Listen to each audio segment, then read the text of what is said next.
بیان کرنے کے لیے آتے ہیں. رسول سے یہ کیسے ممکن ہے کہ اتنی بڑی فضیلت صرف عائشہ کو بتایا, بقیہ صحابہ رضی اللہ عنہم کے سامنے میں کوئی بیان نہیں ہے؟ کیا مطلب؟ اللہ کے نبی صلی اللہ علیہ وسلم کو کیا اپنے طرح سمجھ لیے ہم لوگ؟ اللہ کے نبی صلی اللہ علیہ وسلم کی اتنی بڑی بات تھی کہ اللہ اس رات کو بنو القلب کے بکریوں کے مانند لوگوں کو جہنم سے نجات دیتا ہے, تو یہ بات رسول اللہ صلی اللہ علیہ وسلم کے صحابہ کے درمیان میں پھیل جانی چاہیے تھی, اور پورا بقی دعائے مغفرت کے لیے کھڑا ہو جاتا, اور سارے لوگ پورے بقی کے اطراف والے بقی کے اندر میں جا کر دعائے مغفرت کرتے, جیسا کہ نبی کر رہے ہیں, جیسا کہ نبی کر رہے ہیں. اگر بفرض بحال مان بھی لیا جائے تو پتہ یہ چلا کہ یہ ایک ایسی روایت ہے جس کے اوپر یہ بات منقطع انقطاع والی بات ہے کہ یہ بات رسول اللہ صلی اللہ علیہ وسلم کی طرف صحیح سند کے ساتھ میں نہیں پہنچ رہی ہے, صحیح سند کے پاس میں نہیں پہنچ رہی ہے. تو قبرستان جانے والی جو چیزیں ہیں, جو آج کی رات میں قمقمے اور پوری رات وہاں دعا و مناجات اور ان کے لیے تمام چیزیں کی جاتی ہیں, اور یہ عقیدہ رکھا جاتا ہے کہ یہ ہماری روحیں جو ہیں ہمارے گھروں کو, ہمارے رشتہ داروں کی جو روحیں ہمارے گھروں کے اندر میں آئیں گی. اب گھر کا حال دیکھیے, گھر کو بہترین طریقے سے دھلا جاتا ہے, اگر مٹی کا گھر ہو تو اس کو لیپا جاتا ہے, اور اگر وہاں اگربتیاں شام سے جلائی جاتی ہیں, چونکہ اب مردوں کے آمد و رفت کا معاملہ ہونے والا ہے, نعوذ باللہ, روحیں ہمارے گھروں کے اندر میں آنے والی ہیں. اب روحوں آنے کی دلیل بھی علماء کرام اللہ اکبر اسٹیجوں پر اور منبر رسول سے بیان کرتے ہیں کہ روحیں گھروں کو آتی ہیں. شب برات کے اندر میں ایک ایسی بدعہ پھیلانے کی کوشش کی جا رہی ہے جس کو اگر اختیار کر لیں تو ایمان زائل ہو جائے گا. اور میں آپ کو بتاتا ہوں, روحوں کے آواگمن کا عقیدہ رکھنے والا انسان دار اسلام سے خارج ہو جاتا ہے. پتہ ہے آپ کو کیوں؟ اللہ تعالیٰ قرآن مجید کے اندر میں ارشاد فرماتا ہے, اعوذ باللہ من الشیطان الرجیم, جب کسی جان کو روح قبض کرنے والے فرشتے جب روح قبض کرنے کے لیے پہنچتے ہیں تو وہ کہتا ہے کہ مجھے چھوڑ دیا جائے تاکہ میں لعلی اعمل صالحا, میں نیک عمل کر کر لاؤں, مجھے چھوڑ دیا جائے. تو اس وقت کہا جاتا ہے کلا, ہرگز نہیں, وَمِن وَرَائِهِمْ بَرْزَخٌ إِلَى يَوْمِ يُبْعَثُونَ, ان کے سامنے ایک ایسا روک ہے, برزخ ایسے روک کو کہتے ہیں جس اوٹ کو وہ پار نہیں کر سکتے ہیں. دنیا سے جب برزخ میں گئے تو دوبارہ ریٹرننگ نہیں ہے. کیسے نہیں ہے؟ میں بتاؤں آپ کو. آپ کہاں سے چلے؟ عالم ارواح سے مادر میں آئے, رحم مادر میں اللہ تعالیٰ نے آپ کو ڈالا. کہاں ڈالا؟ ایک بنا کر اللہ نے اپنی قدرت سے رحم مادر کے اندر میں آپ کا ڈھانچہ بنایا, ہمارا ڈھانچہ بنایا. ہمیں کہاں سے ڈالا؟ ہم کہاں موجود تھے؟ عالم ارواح کے اندر میں موجود تھے. اس کا کوئی انکار کر سکتا ہے؟ نہیں انکار کر سکتا. عالم ارواح سے ہم چلے آئے کہاں؟ رحم مادر میں. اب بولیے رحم مادر سے عالم ارواح میں پیچھے کوئی بیک ہو سکتا ہے؟ نہیں بیک ہو سکتا. اب آئیے, رحم مادر سے 9 مہینے ماں کے پیٹ میں رہنے کے بعد میں دنیا کے اندر میں آئے دنیا کے اندر میں. اب بتائیں کہ دنیا کے اندر میں رہتے ہوئے رحم مادر میں جا سکتا ہے؟ ممکن ہے جانا؟ نہیں جا سکتا. کوئی دلیل بھی موجود نہیں ہے. اب آئیے, اب یہاں سے ہمارا سفر جاری ہے, روحوں کا سفر. اب کہاں جا رہے ہیں؟ عالم برزخ کے اندر میں. اب کہتے ہیں کہ برزخ سے دنیا کے اندر میں آ سکتے ہیں. دلیل آپ کے پاس میں؟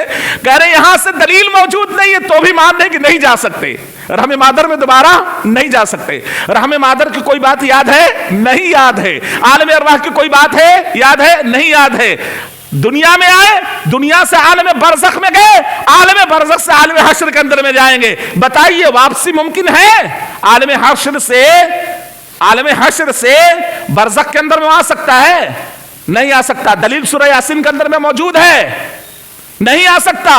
اس لیے نہیں آ سکتا کہ جب روح پھونکا جائے گا, سور پھونکا جائے گا, وَنُفِخَ فِي الصُّورِ, سور پھونکا جائے گا تو سارے لوگ جو ہیں وہ اپنے قبروں سے اٹھ کھڑے ہوں گے اور چلنے لگیں گے اور کہیں گے ہائے ہماری بربادی, ہمیں ہمارے خوابگاہ سے کس نے بیدار کر دیا. اب وہ واپس ہو سکتے ہیں؟ تمنا تو کر رہے ہیں کہ خواب سے ہم کیوں بیدار کر دیا، لیکن پھر وہ عالم برزخ کے اندر میں ہی نہیں جا سکتے، اور جس کے بارے میں دلیل موجود ہے کہ دنیا کے اندر میں واپسی نہیں ہے، قیامت ہی کے دن ان کو دوبارہ اٹھایا جائے گا۔ جب واپسی نہیں تو یہاں آپ کا اتنا عقیدہ خراب کہ عالم برزخ سے دنیا کے اندر میں روحیں آ جاتی ہیں۔ اللہ اکبر۔ اسی کو امام ابو حنیفہ، امام مالک، امام شافعی، امام احمد بن حنبل رحمہ اللہ، یہ چاروں ائمہ اس بات پر متفق ہے کہ من قال ارواح المشائخ حاضرۃ تعلم یکفر، کہ ایسا آدمی جو یہ عقیدہ رکھے کہ بزرگوں کی روحیں گھروں کے اندر میں آتی ہیں، آپ کے رشتہ داروں کی روحیں گھروں کے اندر میں آتی ہیں اور وہ ہماری حالات کو جانتی بھی ہیں، تو ایسے آدمی کی تکفیر کی جائے گی۔ کیوں تکفیر کی جائے گی؟ اس لیے کہ اس شخص نے آیت قرآنیہ کا انکار کر دیا، وَمِن وَرَائِهِمْ بَرْزَخٌ إِلَىٰ يَوْمِ يُبْعَثُونَ کا اس نے انکار کر دیا کہ روحیں دوبارہ دنیا کے اندر میں آ سکتی ہیں، اس کا انکار کیا ہے۔ نہیں آ سکتی، اس کی اور دلیل مسند احمد کے اندر میں وَلَا تَحْسَبَنَّ الَّذِينَ قُتِلُوا فِي سَبِيلِ اللَّهِ أَمْوَاتًا بَلْ أَحْيَاءٌ عِندَ رَبِّهِمْ يُرْزَقُونَ، کہ جو میدان جنگ کے اندر میں قتل کر دیے گئے شہداء احد کے بارے میں یہ آیت کریمہ نازل مسند احمد کے اندر میں اس کی تفسیر موجود ہے۔ اللہ کے نبی صلی اللہ علیہ وسلم نے تمام شہداء احد کو جمع کیا، اور جمع کرنے کے بعد میں اللہ تبارک و تعالی نے ان کو جو مقام شہداء احد کو جو حاصل ہے، جو مقام اللہ کے بارگاہ میں جو حاصل ہے، کیا حاصل ہے؟ روایت سے میں ثابت کرتا ہوں، سبز پرندوں کے قالب کے اندر میں ان کی روحیں رکھی جاتی ہیں۔ ترمذی کی صحیح روایت، انس بن مالک رضی اللہ تعالی نے اس حدیث کے راوی، سبز پرندوں کے قالب میں ان کی روحیں رکھی جاتی ہیں اور ان کو چھوڑ دیا جاتا ہے، یہاں تک کہ جنت کی کیاریوں کے اندر میں گھومتی ہیں، وَتَأْكُلُ أَثْمَارَ الْجَنَّةِ، اور جنت کے میوے جات کو کھاتی ہیں، یہاں تک کہ ان کی رسائی عرش کے قندیلوں تک ہوتی ہے۔ یعنی وہ باضابطہ اللہ تبارک و تعالیٰ نے ان کے لیے یہ زندگی اور اپنے پاس سے اس کو رزق عطا فرماتا ہے۔ تو ایک مرتبہ جب شہداء احد کو اللہ تبارک و تعالیٰ نے اس کے بعد میں جمع کیا اور پوچھا کہ جو نعمتیں تھیں، کہا کہ جو مقام اور جو مرتبہ اور جو نعمتیں ہمیں ملی ہیں، ہم یہ چاہتے ہیں کہ اب کوئی تمنا آپ کیا کر سکتے ہیں؟ نہیں، کوئی تمنا ہے تو بتاؤ، کوئی تمنا ہے تو بتاؤ۔ کہا اے اللہ، یہاں کس چیز کی کمی ہے؟ صرف ایک تمنا ہے، ایک تمنا ہے۔ وہ تمنا کیا ہے؟ تمنا یہ ہے کہ پھر سے میں جاؤں دنیا کے اندر میں پلٹ کر اور وہاں پر اللہ کے راستے میں لڑوں، یہاں تک کہ شہید ہو جاؤں۔ اس میں جو مزہ ہے وہ کسی چیز میں مزہ نہیں ہے۔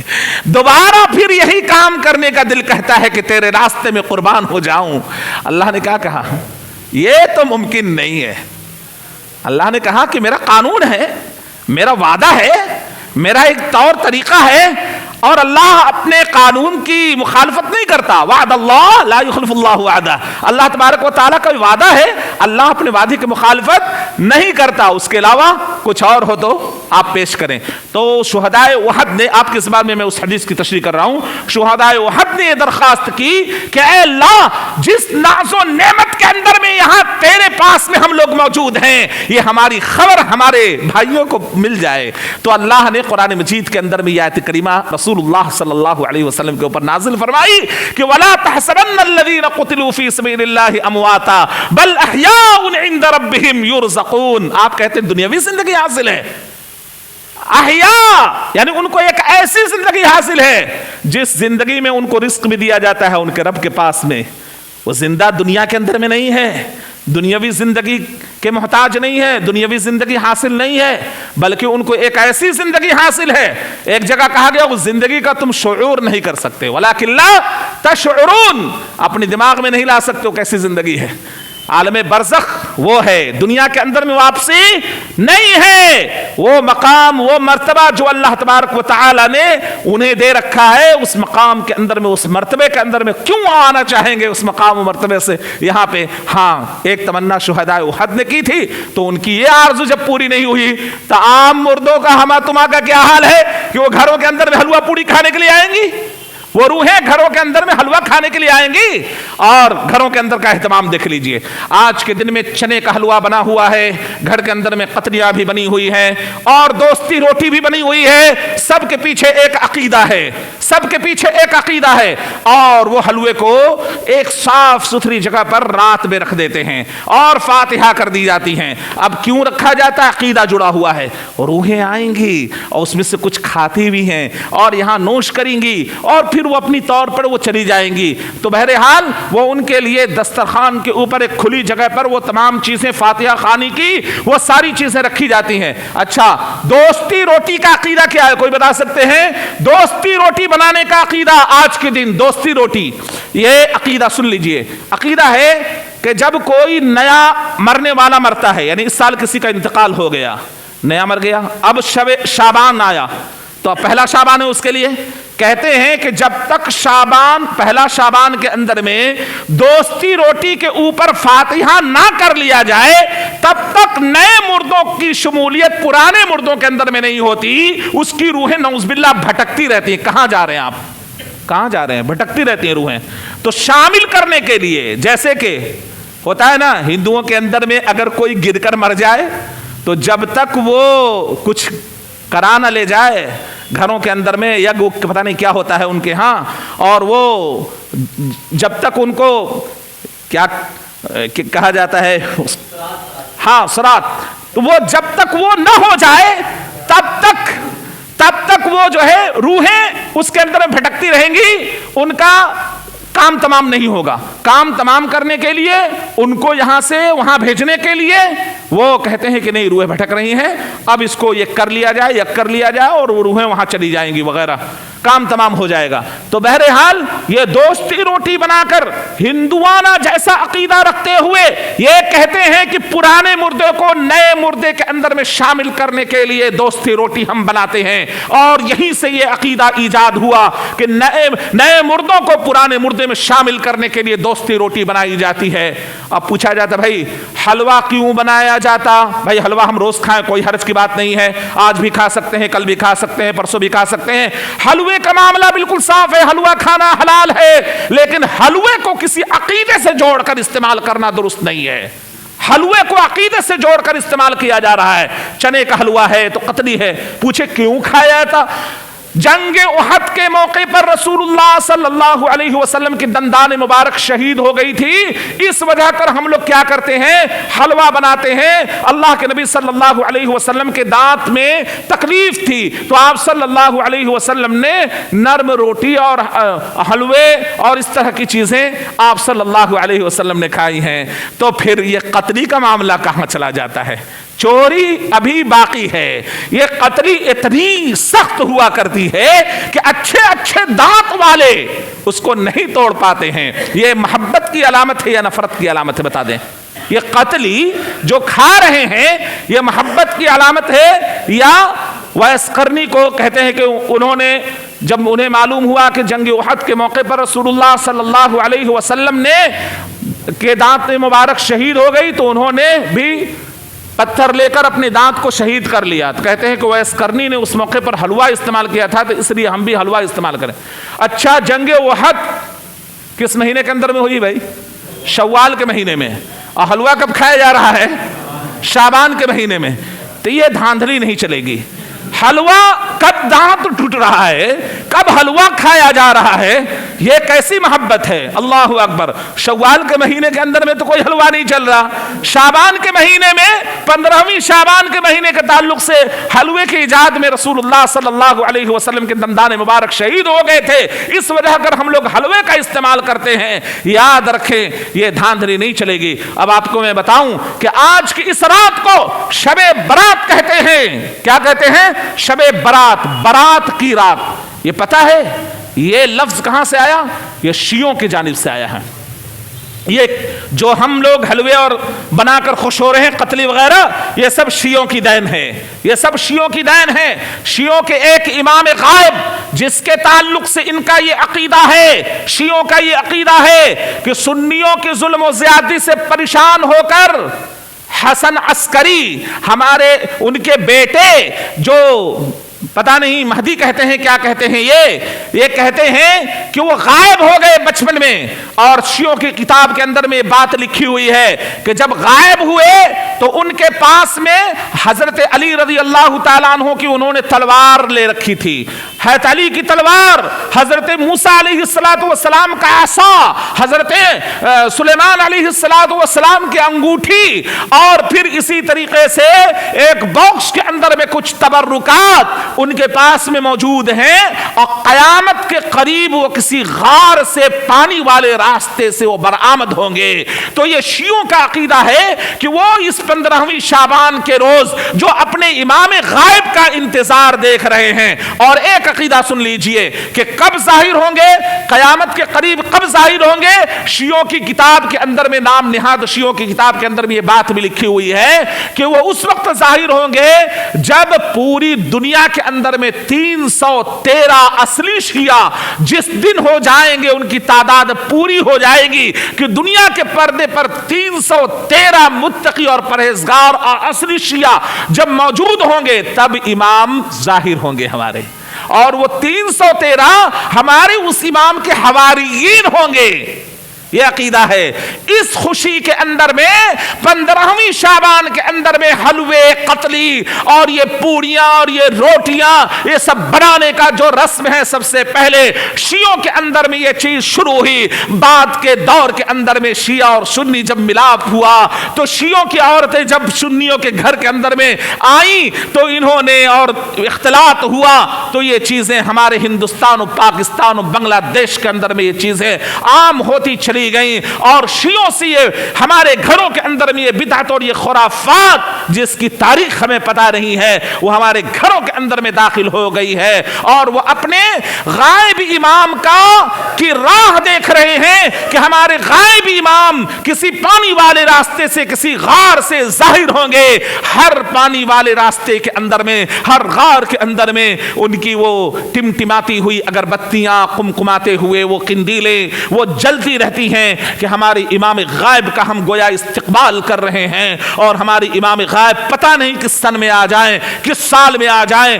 اور یہی نہیں، اسی پر بس نہیں، شیعوں کے اندر میں یہ ہے کہ وہ پرچیاں لکھ لکھ کر اپنے غائب امام سے یہ درخواست کرتے ہیں کہ اے امام غائب، سنیوں نے ہم لوگوں کے کا جینا دوبھر کر دیا ہے، اب ان کے ظلم و زیادتی سے ہم عاجز آ چکے ہیں، آپ تشریف لے آئیے اور ان سنیوں کا کام تمام کر کے دنیا کے پردے پر حکومت کیجئے، آپ آئیے، ہم آپ کے انتظار میں ہیں۔ یہ پرچیاں لکھ کر، شکایتیں درج کر کے یہ پانی کے تالاب کے اندر میں یہ پرچیاں ڈالتے ہیں تاکہ یہ اپنے غائب امام کو اپنا میسج دے سکیں۔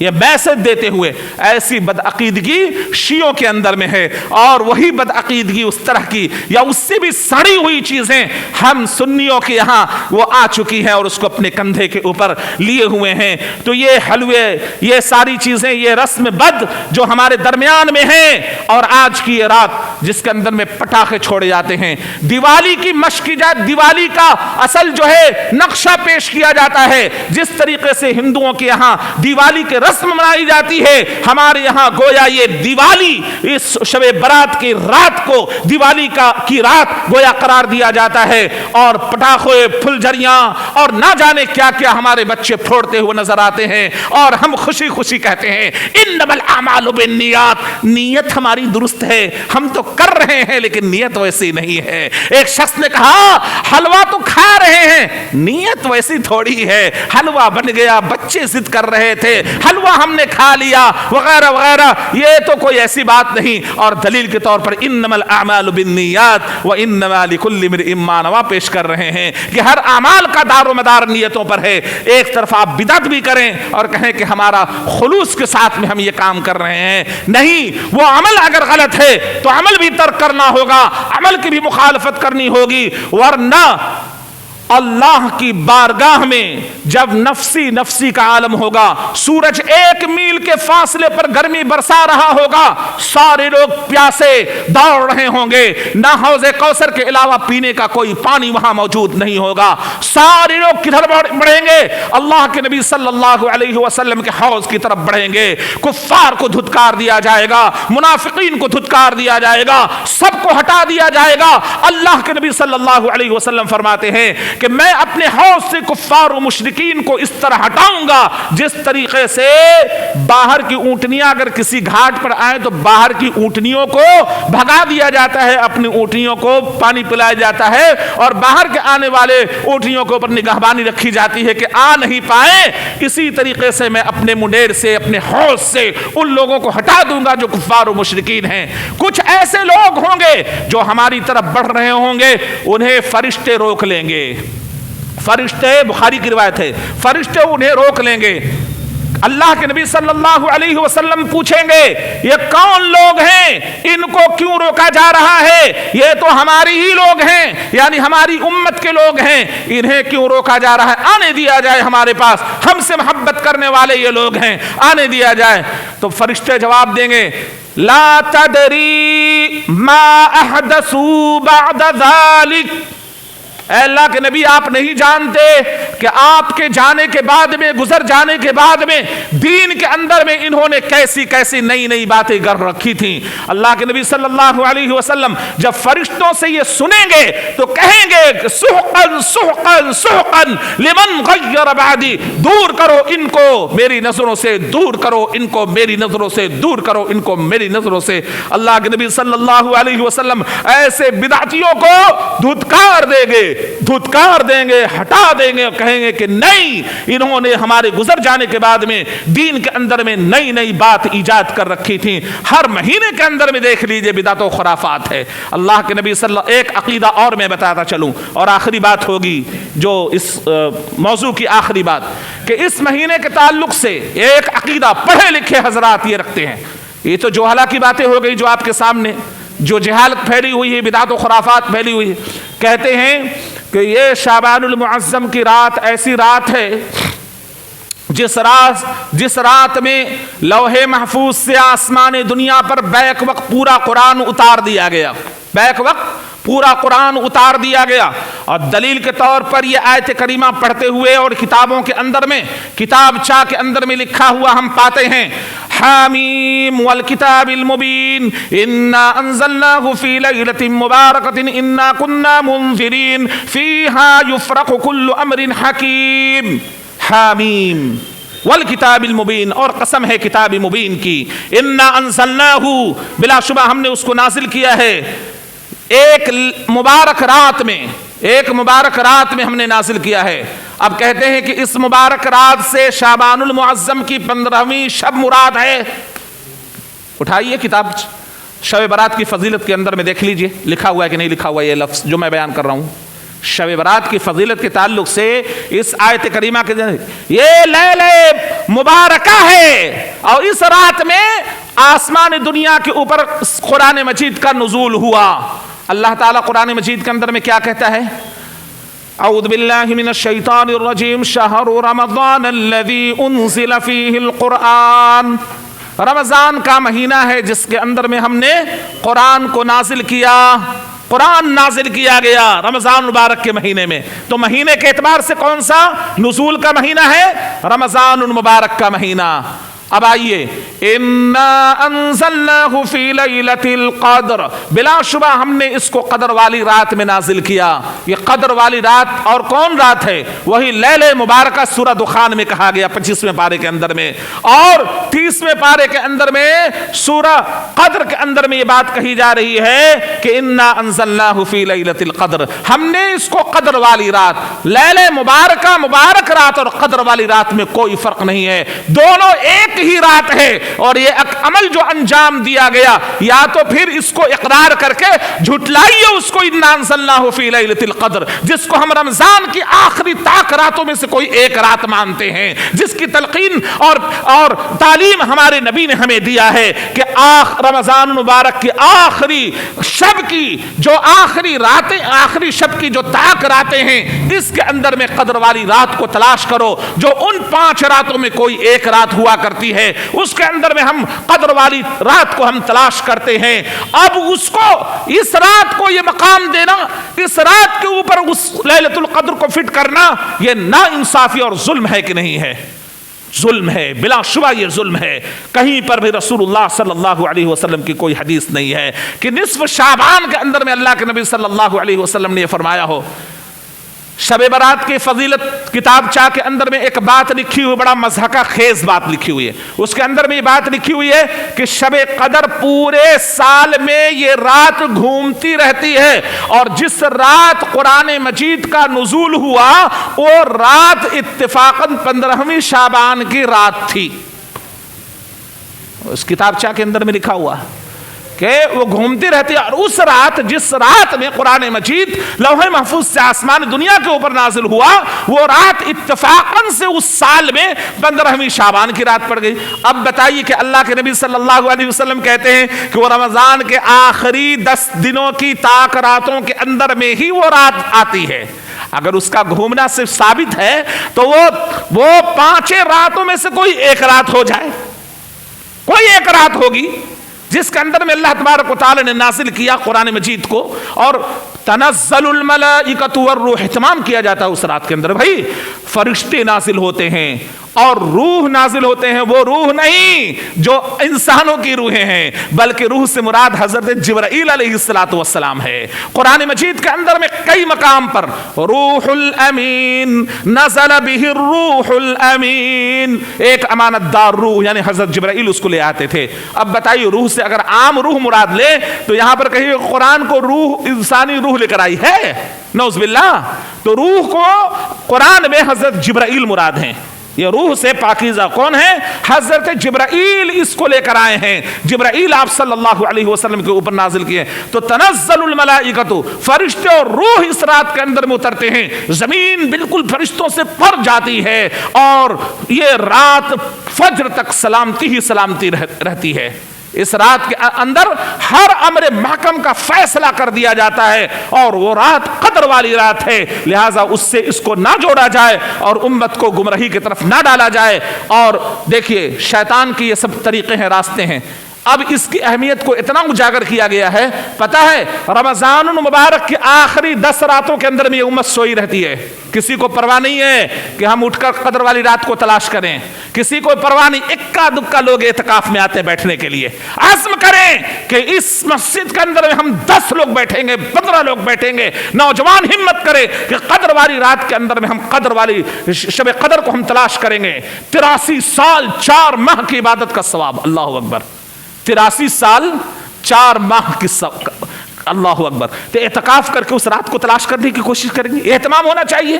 اب دیکھیں پوری رات کے اندر پوری امت کا حال ہے، کہیں کیرم بورڈ چل رہا ہے، کہیں چائے چل رہی ہے، کہیں کافی کا اہتمام کیا جا رہا ہے، وہ پوری رات جشن میں ایسے ہی کٹ گیا، اور ہم صبح میں بہت جگ لیے، بہت ہم نے پڑھ لی، اور کئی مسجدوں کے اندر میں فتوے دیے جاتے ہیں، کہیں یہ فتوے شروع ہو جاتے ہیں، دیکھو جماعت کے ساتھ میں نہ پڑھنا، یہ لوگ جماعت کے ساتھ میں پڑھتے ہیں، تہجد میں جماعت ثابت نہیں ہے۔ اللہ کے نبی صلی اللہ علیہ وسلم فرماتے ہیں کہ جس شخص نے رمضان المبارک کے اندر میں، ابن ماجہ کی روایت کے مطابق، جس شخص نے رمضان المبارک کے اندر میں قیام اللیل امام کے ساتھ میں کر لیا، پوری رات کا ثواب اس کے خاتے میں لکھ دیا جاتا ہے، یعنی پوری رات کی عبادت کا ثواب اس کو مل جاتا ہے۔ یعنی امام کے ساتھ میں اگر وہ قیام اللیل کر لیتا ہے تو اختیاری ہے، آپ انفرادی بھی کر لیں، امام کے ساتھ بھی کر سکتے ہیں، لیکن امام کے ساتھ میں اللہ کے نبی صلی اللہ علیہ وسلم کے ساتھ لوگوں نے نماز پڑھی، رات کا کچھ حصہ باقی تھا، صحابہ نے پوچھا اے اللہ کے نبی صلی اللہ علیہ وسلم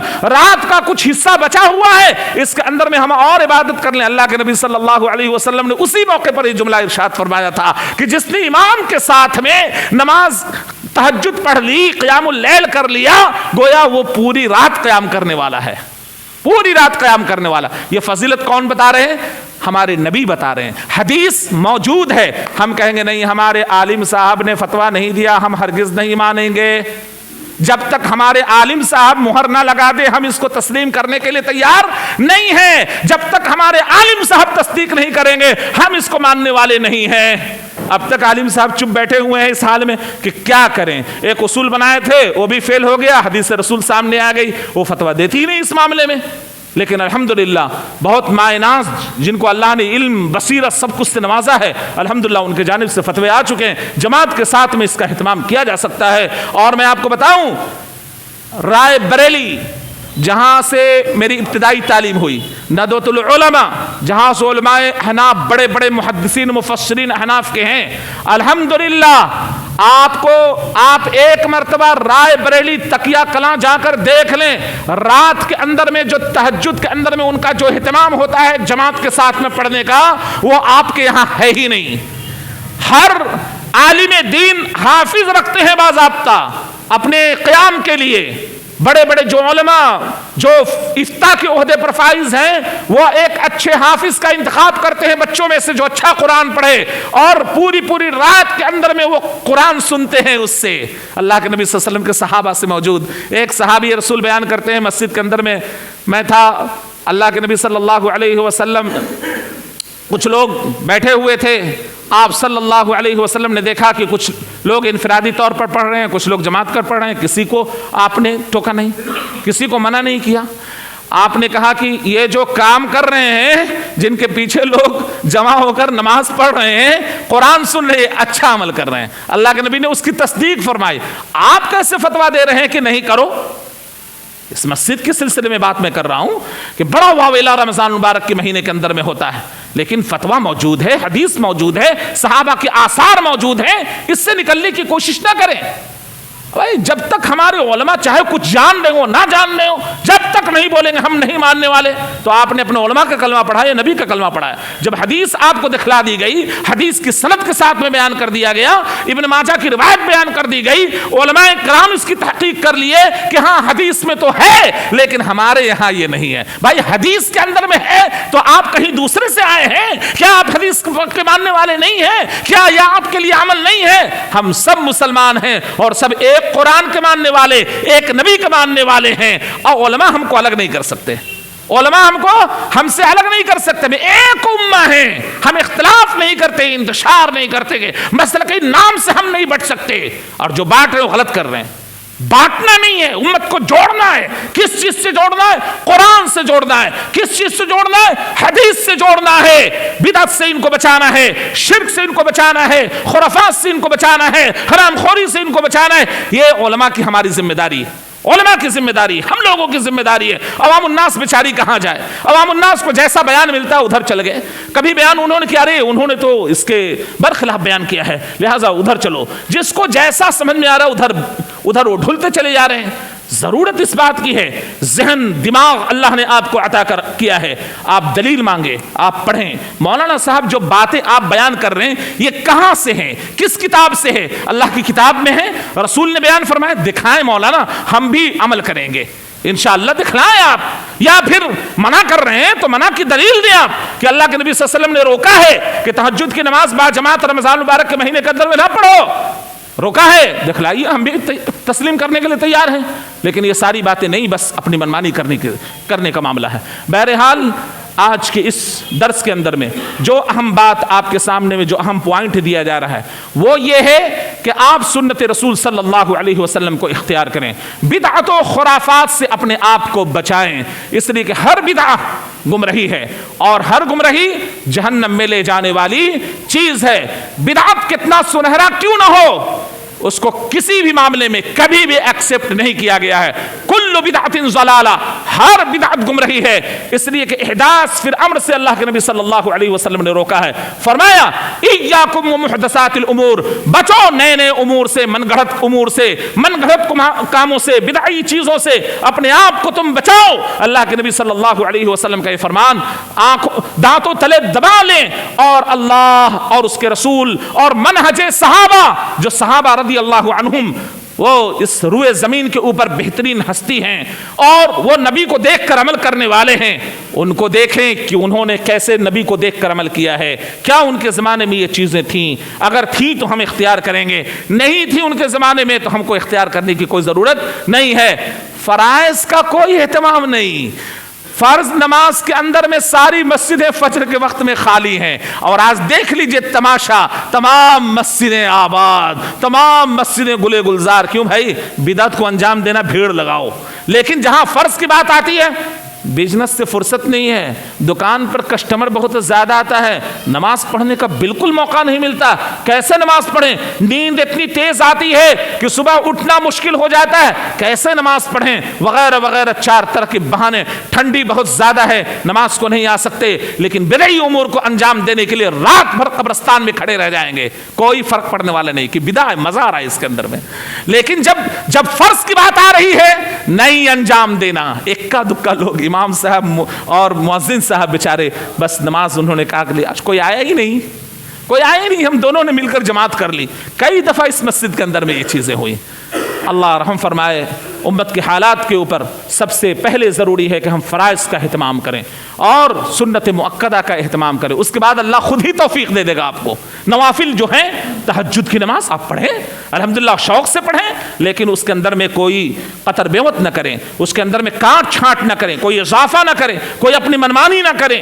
اللہ تعالیٰ سے دعا کریں کہ اے اللہ ہمیں اپنے راستے پر اور اپنے نبی کے راستے پر اور تیرے نبی کے جو صحابہ جس راستے کے اوپر چلنے والے تھے وہ راستہ صراط مستقیم ہے, اے اللہ ہمیں صراط مستقیم کے اوپر چلا, منہج صحابہ پر اے اللہ گامزن کر دے. صحابہ نے جس چیز کو اختیار کر لیا اس چیز کو ہمیں بھی اختیار کرنے کی توفیق عطا فرمائے. آمین یا رب العالمین. جب تک اس دنیا میں رکھے, ایمان و عمل کے ساتھ ہمیں رکھے. جب کبھی بھی خاتمہ ہو, خاتمہ بالخیر ایمان و عمل پر ہو. جس کے ذہن اور دماغ کے اندر میں کوئی سوال ہے تو سوال کر سکتے ہیں.